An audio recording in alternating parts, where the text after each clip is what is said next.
ওকে কালো জাদু করা হয়েছিল। চকলেট, মিষ্টি জাতীয় জিনিস, চকলেট ইত্যাদির মাধ্যমে কালো জাদু করে ওকে এটা করা হয়েছে। গাজীপুরের কালিয়াকৈরে অপহরণের পর 3 দিন আটকে রেখে 13 বছরের এক মাদ্রাসা ছাত্রীকে ধর্ষণের অভিযোগ উঠেছে হিন্দুত্ববাদী সন্ত্রাসী জয়কুমার দাস নামে এক যুবকের বিরুদ্ধে। এ ঘটনায় অভিযুক্ত সহ 2 জনকে আটক করেছে পুলিশ। আটককৃতদের মধ্যে রয়েছেন জয়কুমার দাস ও তার মামা লোকনাথ। এলাকাবাসী ও মামলার এজাহার সূত্রে জানা গেছে 13 বছরের ওই শিশুর পরিবার ও অভিযুক্ত জয়কুমার দাস কালিয়াকৈর মৌচাক এলাকায় একটি ভাড়া বাড়িতে বসবাস করতেন। পাশাপাশি বাসা হওয়ার সুযোগে জয় 13 বছরের ওই শিশুর সাথে সম্পর্ক গড়ে তোলে। শনিবার হঠাৎ করে ওই মাদ্রাসা ছাত্রী নিখোঁজ হন। অনেক খোঁজাখুঁজি করে তাকে না পেয়ে কালিয়াকৈর থানায় একটি সাধারণ ডায়েরি করে তার পরিবার।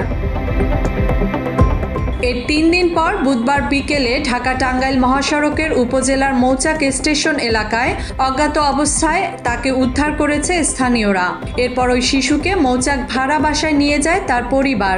জ্ঞান ফেরার পর ওই শিশু জানান 3 দিন আগে জয়ের বোনের স্বামী সঞ্জিত ও মামা লোকনাথ বাড়ির পাশ থেকে তাকে তুলে নিয়ে যায়। পরে তারা মৌচাক স্টেশনে জয়ের কাছে তাকে তুলে দেন। সেখান থেকে ওই সন্ত্রাসী শিশুটিকে রাজধানীর একটি বাসায় 3 দিন আটকে রেখে ধর্ষণ করে। এতে অসুস্থ হয়ে পড়লে তাকে মৌচাক স্টেশনে ফেলে যায় জয় দাস।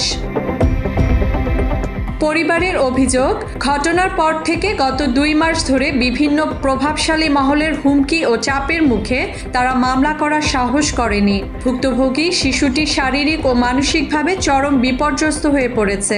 এমনকি ঘটনার 2 মাস পার হলেও এখনও শিশুটি গুরুতর অসুস্থ বলে জানিয়েছেন তার পরিবার।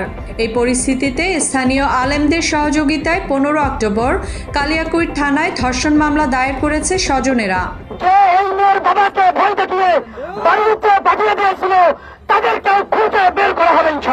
মাত্র 30% টাকায় জমির মালিক হয়ে নতুন বাংলাদেশের গড়ে তোলার স্বপ্ন দেখা বাংলা বসতি।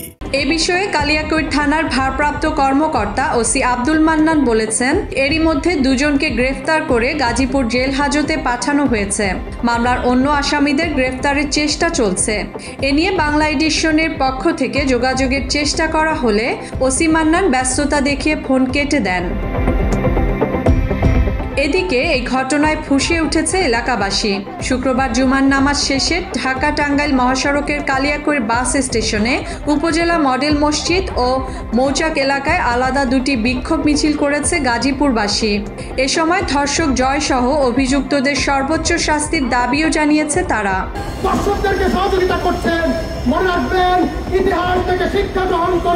শুধু গাজীপুর নয়, এ নিয়ে বিক্ষোভ ছড়িয়ে পড়েছে দেশের বিভিন্ন বিশ্ববিদ্যালয়েও। ওই দিন জুমার নামাজের পর ওই হিন্দুত্ববাদী সন্ত্রাসীদের শাস্তির দাবিতে প্রতিবাদ মিছিল করেছে বাংলাদেশ ইসলামী ছাত্র শিবির ঢাকা মহানগর দক্ষিণ সহ বিশ্ববিদ্যালয়ের শিক্ষার্থী ও স্থানীয়রা। যে কোনো এমন ন্যাক্কারজনক ঘটনার বিচারের দাবি জানিয়েছেন তারা। মুসলিমা জাহান মিতু, বাংলা এডিশন।